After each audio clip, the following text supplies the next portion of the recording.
Hello dear students, welcome back to my YouTube channel. I hope you all are doing great, and as you know myself Hafiz Salman, and I want to make English language easy for all of you. I know a lot has been said about this topic, and I want to share my own experiences, and I want to share with you some of the topmost techniques, some of the useful techniques that will not only help you in improving and enhancing your vocabulary, but also make these words comfortable for you whenever you want to speak in English language. So let's get started.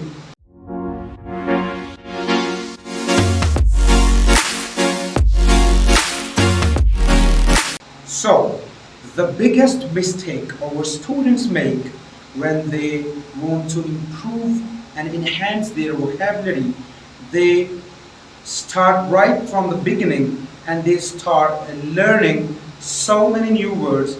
They start memorizing new words according to their categories. Like they will start memorizing names of the days, names of the months, or names of the fruits and vegetables, and names of the tools and instruments, and names of the body parts, and some go for the kitchen utensils, and the room vocabulary, and the office vocabulary, and they just memorize the words and they don't get a chance to use them. Or even when they try to use those words, they don't find appropriate words to match their communication or to communicate with the right flow.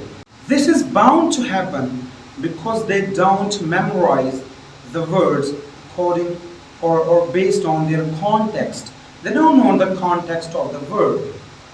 So it's really very much important to learn a word with its context. I suggest my students, whenever they ask me that how can we improve our vocabulary, so the first tip and trick and technique I give them is that try to read a lot. It doesn't matter what you read. Read anything, everything, whatever you are interested in. Try to read a lot in a language that you really want to learn. What happens when you read a language? This is a term called spaced repetition. Let's say you start reading a book.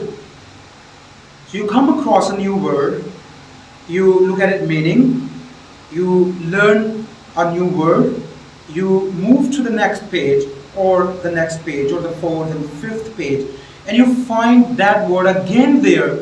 Now this time you don't have to actually look into the dictionary. Now you will get comfortable with that word and you won't have to explore or search it in any dictionary.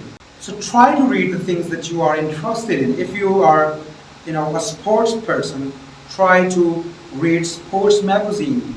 If you want fantasy novels, if you like to read classical dramas, try to read them and try to learn.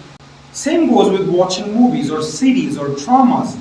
When you watch a movie or a series, in the first episode you listen a word, you come to learn a new word, and you get its meaning according to its context.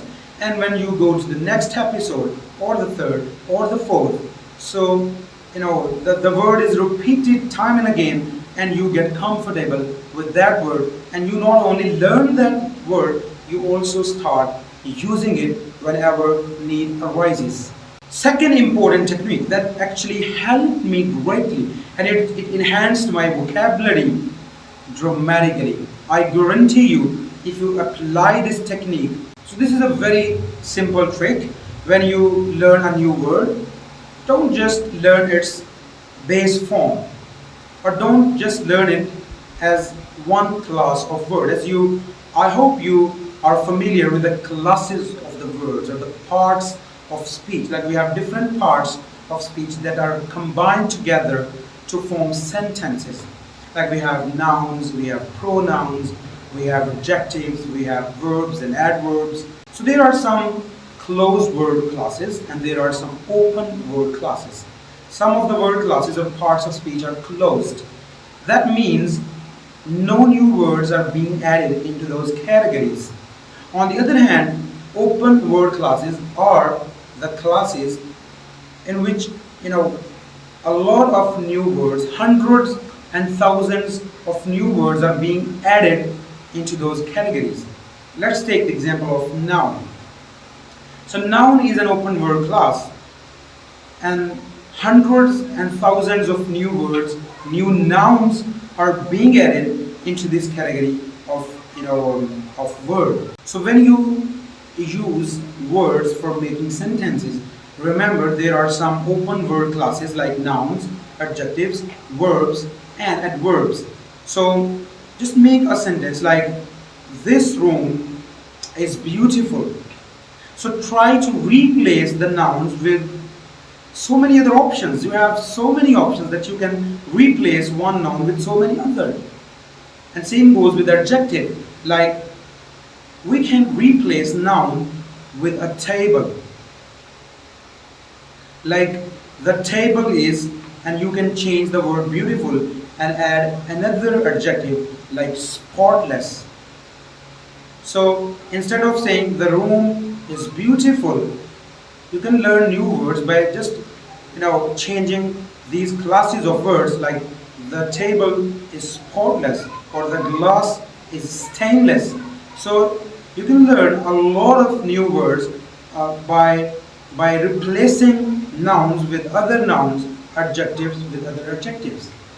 And there is another technique, and that's the best of the techniques. Don't try to learn a word in its single form. Let's take the word beauty. So beauty is a noun. I hope you understand what I'm saying. Beauty is a noun. Try to explore some of the other forms of the word beauty. So it's a noun, beauty. It can be used as an adjective, like beautiful. It can be used as a verb, like beautify. And it can also be used as an adverb, like beautiful. Let's take another example. There is a word, comparison. Comparison is a noun. You can make a different form of verb using this word. Like we can make the word compare, which is a verb. And we can make it adjective, like comparative. Comparative religion, comparative studies, or whatever. Or we can make adverb, like comparatively. So instead of just focusing on single verb, you can actually learn the other forms of the verbs.